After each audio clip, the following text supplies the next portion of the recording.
Hello, everyone, and welcome to our next interview. Today's session is a little bit unique. I love getting the opportunity to talk with others that support entrepreneurs. Today's guest not only has made a amazing transformation, from the fashion industry over to helping entrepreneurs, but doing it in a different way. The idea of elevating kind of the maybe entrepreneurial profession, if I can say, and making sure that many of us, as we're making this leap into this lifestyle, are doing it with a conscious effort. We're thinking about not only what we're doing, the impact of what we're doing, and how that aligns with our values, our goals, and the impact we want to make on the world. So I'm excited to introduce to you today our guest, Nikki Trott, to talk about not only Nikki's journey, but also talk about how she's helping the world create really stronger, better, more impactful entrepreneurs, and also helping us as entrepreneurs make sure we find not only that inner purpose, but make sure that purpose is a part of that lifelong dream that many of us have. So, Nikki, thank you so much for joining us today. Thank you for having me and for that lovely introduction. I really admire the work that you're doing. I really think it's such an important part of the journey that many of us go on as entrepreneurs. So, what I'm hoping we can cover today is a little bit about, what you do, but also maybe share with people your transformation as well. Maybe help people understand where you started, kind of, and how you found your way to not just starting your own business, but finding that this was the key place where you can make a difference and an impact. Absolutely. I'm an open book. You can ask me anything about my journey. So, I guess let's ground us. Before you started your business, what were you doing? What kind of career? What were you working with? Industry? Let's give everyone that foundation first. Yeah, so I worked in the fashion industry for more than 10 years. I was a consultant for big brands, flying around the world, working with really top big brands from Dior to Mulberry to H&M, across the spectrum from kind of luxury to high street. And it was amazing. I learned a lot and I worked with some brilliant people, but I also felt more and more over time that my values and the lifestyle I really wanted to live were not quite there. And I then had my own consulting business where I worked with more of these big brands, which was doing really well. And I realized that I was living the success I was told by others. So Mm. I'd been told, if you have your own business, you're working with top big brands that everyone knows, and you're making great money, then you're successful. And it was really interesting to get there as fast as I could and then realize I don't feel successful because I don't feel fulfilled. And at the same time, I was on my personal spiritual journey of becoming fully vegan, of starting to meditate, reading spiritual books. It all started with Eckhart Tolle's The Power of Now, which I'm sure loads of your Yes. listeners have read and enjoyed and gone back to again and again. And, just really feeling that actually my work is not aligned with what I truly care about on the inside, and how can I find a way to bring those two together. And I think actually, as we're on the vegan mainstream show, it's important to also just highlight that for me, becoming fully vegan in my diet, which I already had not eaten meat for many years, but becoming fully vegan was a really important part of that, because it was a way that I went through my own personal, very personal process of asking myself, what do I care about? And how do I reflect that in every choice I'm making in my life? And to see the changes that you can make to how you feel, to how you live, to how you interact in the world. And then understanding that there's kind of no boundary to where I could apply that learning across my life. And so then I knew I had to walk away from that successful business. And, some people ask me if I was becoming a hippie or going mad, why would you Yeah. leave a business like that? But I knew that if I didn't do it, no one else would do it for me. And I think that's the key for many of us. We have to take those leaps at times. We have to really see the vision, even if, as they say, you kind of take a leap without that maybe net below you, because you know it, you feel it, and you know that it's something that's needed. And I guess I say that because for a lot of people that I talk to, and I don't know if you experience this as well, often people have a hard time kind of matching up their business aspirations, or even like you mentioned earlier, the definition of success is sometimes put in front of us by others. So we're chasing that or running towards that. But what we find at times, if we have the time to reflect, and maybe sometimes we're still just running, that doesn't mean it really goes to our own fulfillment, our own happiness, our own kind of path that we should be on. So, how do you help people bring together kind of that passion, what they believe success is, what they believe their business should do in the world? Like, how do you get them to, bring that together so that they have clarity around it, as opposed to sometimes what happens is like our businesses fight with our personal passions and our personal visions. Yeah, absolutely. I love that you bring that up around success and these different ideas of success. And sometimes we don't realize that we're living by an external idea of success, which is not even our own. And so that's a question I love to ask people. What is success to you? And I'd encourage your listeners just to write down a few words. What is success to you, actually? And that's something that might change and evolve over your lifetime. But what does it mean to you right now? Not the external view, but what will make you feel internally successful. And really, the process of getting from being in a job or running a business that doesn't feel meaningful to finding a way to be successful on your terms, aligned with your values, and understanding what your purpose is right now. This is a journey. And I think it can be easy to look back or hear the stories of other people and feel like it's easy and obvious for them. And so for my journey, for example, well, now I'm coaching, advising, and consulting entrepreneurs who are making positive impact. So all those things that I did before, I then did a coaching training as well to get certified in that. And now I bring it all together. That seems kind of obvious. It wasn't obvious at all. For the first time, I had no plan or strategy when I left my fashion consulting business. I allowed my intuition to guide me, which told me take some time and do a coaching certification and go into that process. And anyone who has done a coaching certification themselves will know that it's an amazing process for you personally, because you're also being coached, practicing, hiring coaches, working through exercises. So you go through a big personal transformation yourself, as well as learning how to help other people to go through their own transformation. So I just did that, knowing that I wasn't quite sure where it would lead me, but that it was something I needed to do. And then afterwards, I started coaching visionary, mainly female entrepreneurs who want to make a positive impact, who have aligned values. And I was more coaching them on their internal world, on their mindset, getting rid of fears and blockers and limiting beliefs. And I discovered how important that work is and how separate the internal environment of a person had been in my previous consulting career to the kind of business strategies that we were putting into place for people. And in the end, our businesses are an expression of us. I mean, vegan mainstream, it's how you bring your values and your beliefs through your business, isn't it?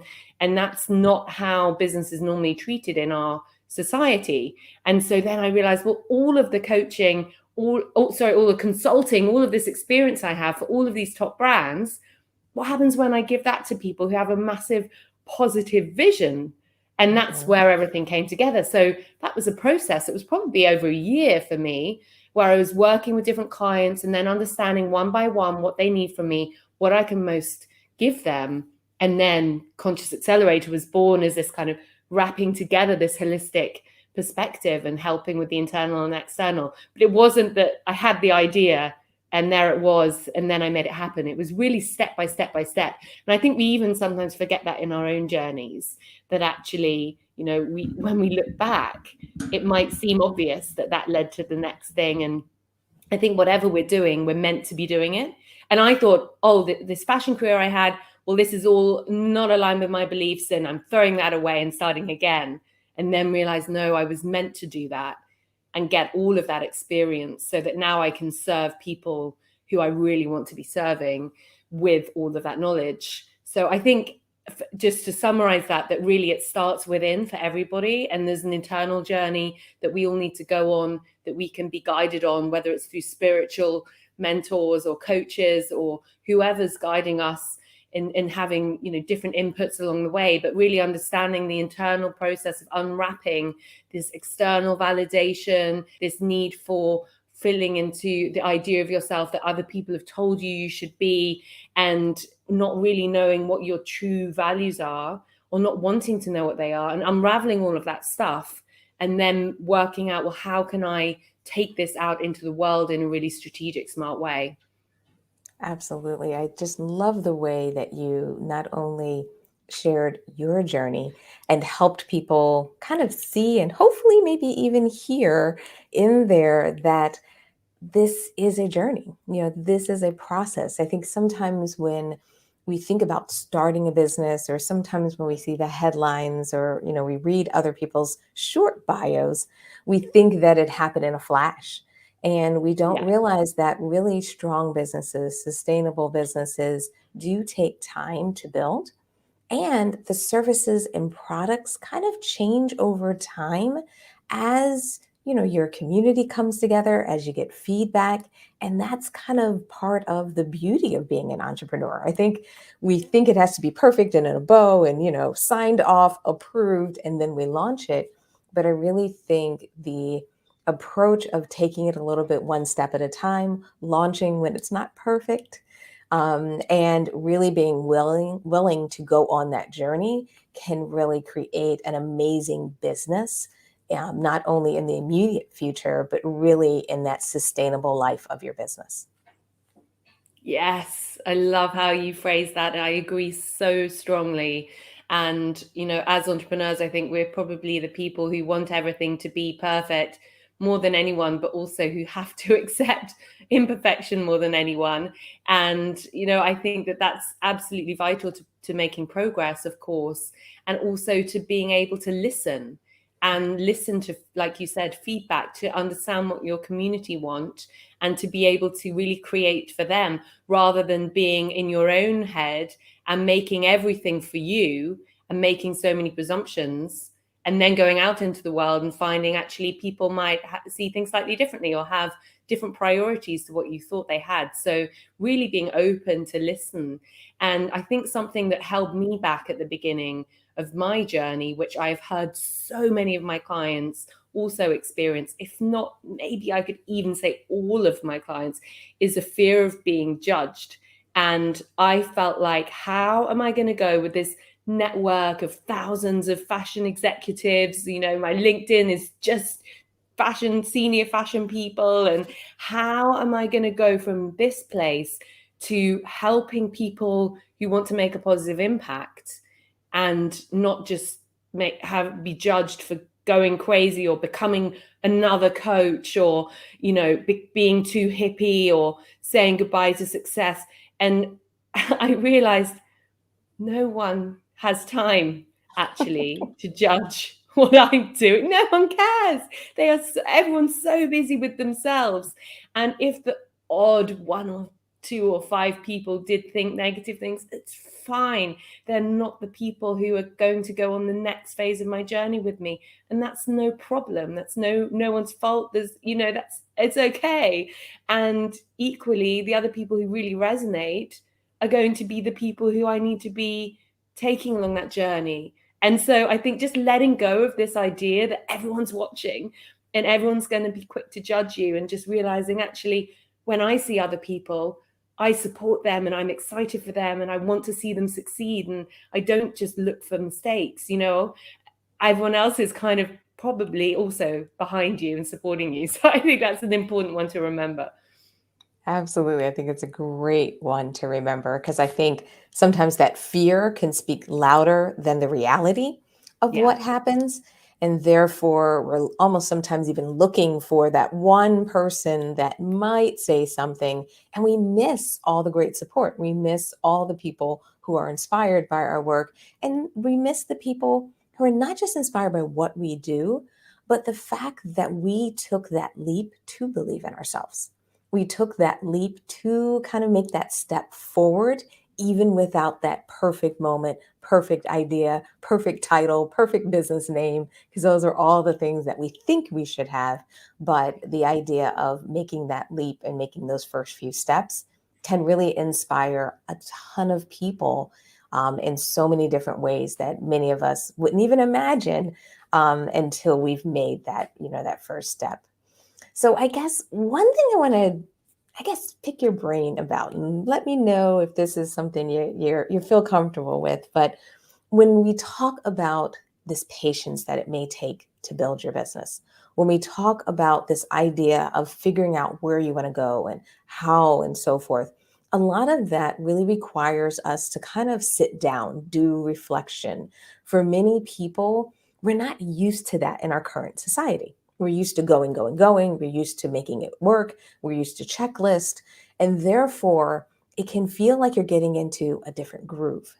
So I don't know if you have any recommendations for people to help them through that process, to help them be able to go into reflective states in their business when they should, to help them maybe meditate on an idea or to brainstorm when they should, or helping people really make sure that they take the time they need to get that clarity in a society and in a world that feels like we're always moving a million seconds a minute. Yes, it's such an important thing and such a big question. And it's so easy to be busy all the time and not getting that distance. And I think that's why it's so important for us as entrepreneurs to work with advisors or coaches in different ways at different times, because that also gives us that space and that sounding board. And, sometimes I find that I'm helping my clients to do things that they kind of often know, but they would never do Mm. without having the outside input and asking those more difficult questions that we can also just avoid. But the way that I like to put this into practice is with a 5-minute morning routine, because I think, well, for lots of my clients and for myself, it can be quite challenging to have a perfect morning routine. I'd love to take 2 or 3 hours every day to do all of the things. But if you have a non-negotiable 5 minutes, it's quite hard to give yourself an excuse to say, I can't find 5 minutes. And in that morning routine, I recommend writing down the 3 things you're grateful for in the world, the 1 thing you're grateful to yourself for, because we often forget that, and then what your mission is and how you're going to bring your mission into the world today in some way. And just to keep taking things back to your mission and reminding yourself why you want to be doing what you're doing.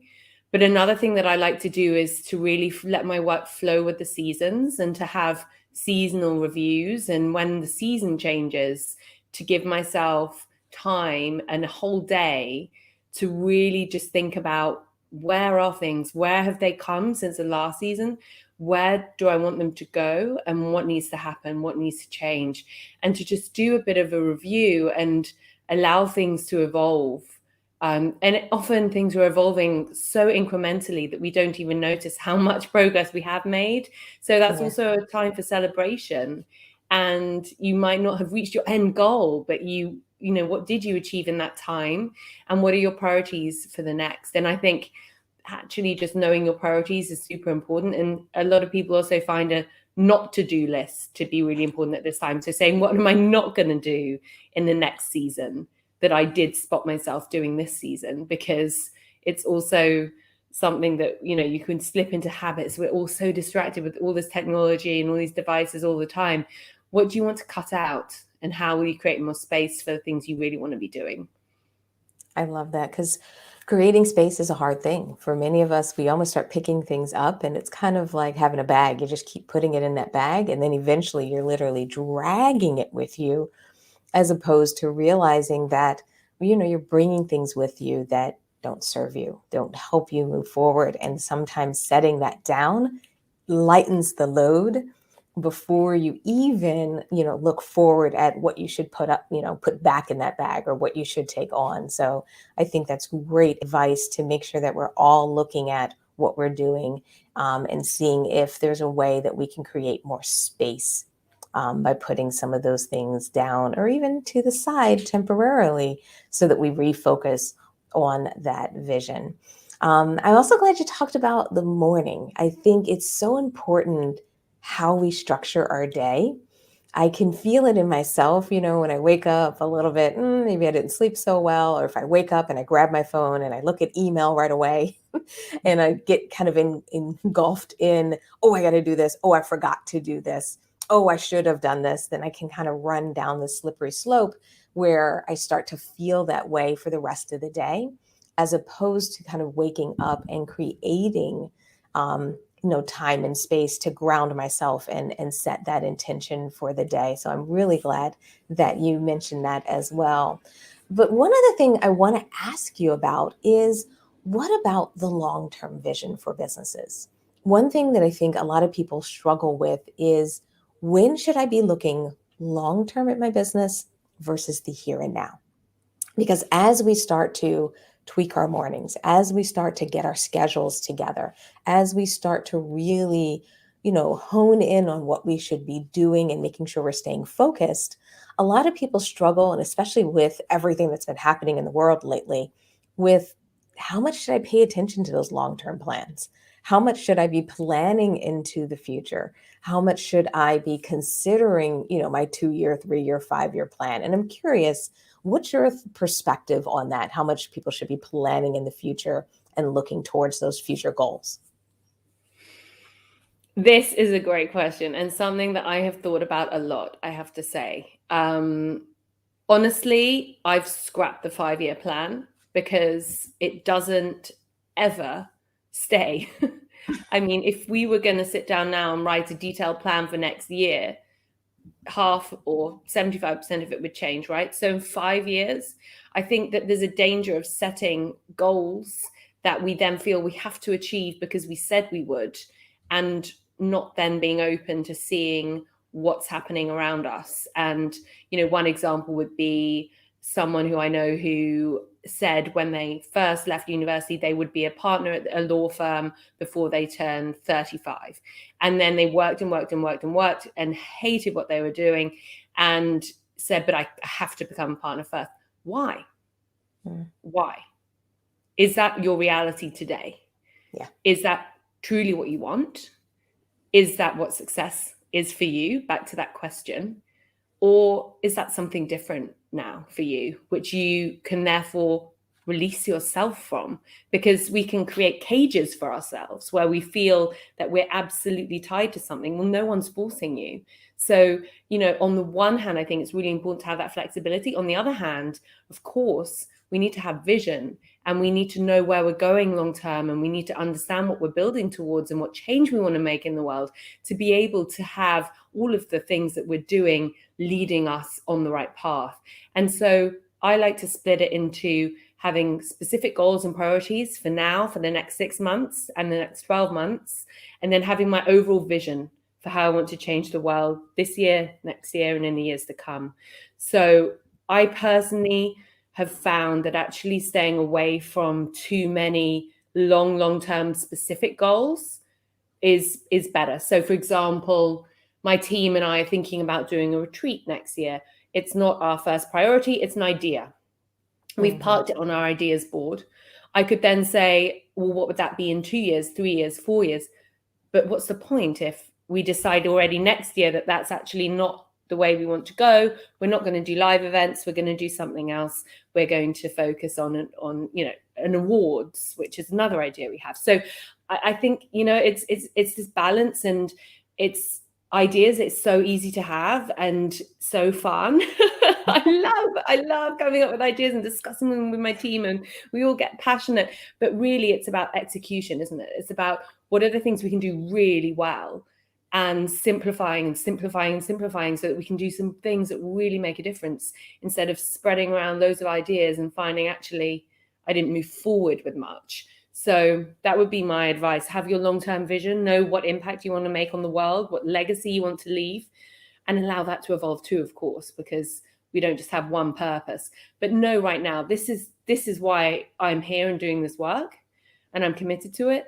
But what are the things that I want to do in the next 6 months, 12 months that are going to really make a big difference for that. And just having 3, for each section of your year, for example, and not overwhelming with a massive plan that can take weeks to put together that will never be executed. I think this is the old way, isn't it? This kind of old school planning, and not taking action. Absolutely. And I think that concept that it has to be big to be better, it has to be long, it has to be extremely detailed. I And really hard. have, yes, that's true.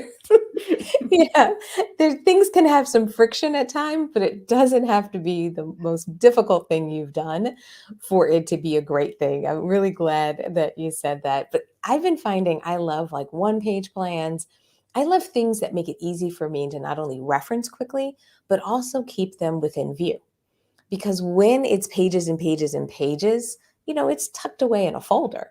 But if it's a one pager, I can tape it to my desk for my first month or so of the year to make sure I get grounded. I can even tape it to the wall, you know what I mean, near the Absolutely. the light switch. So every morning I come in and I kind of just see it. I don't need to read it. It's just a little, visual reminder. So I just love it when we make plans function in today's society, because I agree with you. I think some of these tactics were great in the past, but in today's environment and the way we're building businesses, we need different ways to do it. Absolutely.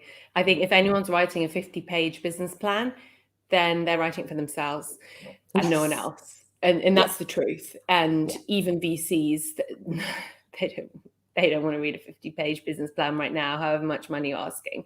And so things have changed, like you say, businesses moved on. And in the free 7-day mini mastermind, which we offer through Conscious Accelerator, which I know you've taken part in, we have this business canvas, which is completely free, which we give to people, which is a 1-page with these different areas of your business and the different things that you can put down. And you can even just Google business canvas and you'll see different examples. Or you can reach out to me and I can send it to you for free. It's just a 1-pager, and it's so valuable because you can just fill out on 1 page the different areas of your business, from who you're targeting and with what, and what the financial goals are and the objectives and the mission, and just have everything there, how you give back and how that's woven in, and then get going from there. And it's just like you say, you can print it out and put it on your wall.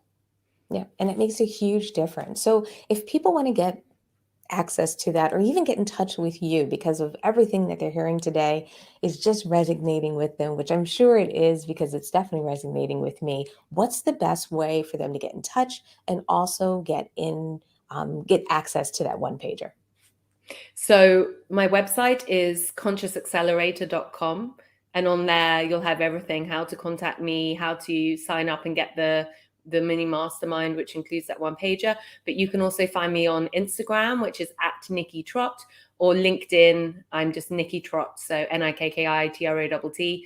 And I'd love to hear from you. So lots of ways to reach out, but please feel free just to ask if you would like me to send you something. And I'm really happy to share, and just so grateful to be here sharing this space with you today, Stephanie. Oh, same with me. This has been beautiful. And as we kind of wrap up today's session, I'd love to maybe leave our audience with a little bit of inspiration from you. I mean, you've been really just hitting on so many things for me personally, and I'm sure it has been for our audience. But I always love to hear kind of a recommendation that you might have for our audience, especially for anyone that's maybe following in your footsteps. They're moving from a traditional, maybe corporate job, corporate environment, or a traditional kind of career path, or maybe even a career path, like you said, that they set one day they were going to do A, B, and C. And now they want to make that change. They want to make that shift. And maybe they're struggling. Maybe they're having some doubts, or maybe they don't have the right support system around them to help them move forward. So maybe a few words of wisdom from you may help them move forward and help them move forward confidently. Do you have any recommendations or any thoughts for anyone who's maybe in those transitions in their business, whether it's the new one that I just mentioned, or just like many of us who've been in business for a while, we go through transitions too. Any thoughts on how people can move forward when they have those doubts, those concerns, or those worries? Yes, I think it can feel really lonely, and it can feel like you're the only person who's changing. And sometimes you are in your environment. And when people around you might have different views or beliefs or different priorities and might not be looking at changing at that time, it can feel really difficult and a lot more difficult. So I think one of the most important things is to align yourself with people who get it, who are transforming themselves, who are making a change, who have before. And there's so many ways you can do that. You know, from obviously getting a coach or someone to help you professionally, but also just looking online for people who inspire you, or listening to podcasts and finding ways. I mean, when I went through my transformation and I moved from London, where I'm from, to Berlin, and created space for myself physically as well as mentally, I was walking around the city listening to Russell Brand's podcast, Under the Skin, which is one of my favorites still. And I listened and I just was bathing in that beautiful podcast. And I felt like these people are with me on my journey. They're in my pocket. And that's the power of podcasting for me, being able to actually have these conversations. And even if you're just participating and listening. So, you know, there are loads of ways that you can find support. And I think that that's really, really important, to feel that you're not the only one. That is perfectly said. And thank you so much for taking the time today to open up and kind of share not only your journey, you know, your pivot that you did as you moved into creating your business, and then also just giving everyone a few words of wisdom today was just amazing. And it was just wonderful having you. So thank you so much. Thank you so much, Stephanie. I appreciate everything you're doing, and thank you for having me. And for anybody who's been watching us live, or anyone who's watching this as a podcast, or if you just checked it out as a replay later on, I really want to say thank you for joining us. It's wonderful to have you here. We love sharing these stories. We love kind of having these conversations with the community, and having you here is such a wonderful and beautiful thing. So thank you so much for joining us, and I hope to see you in our next interview. Bye, everyone.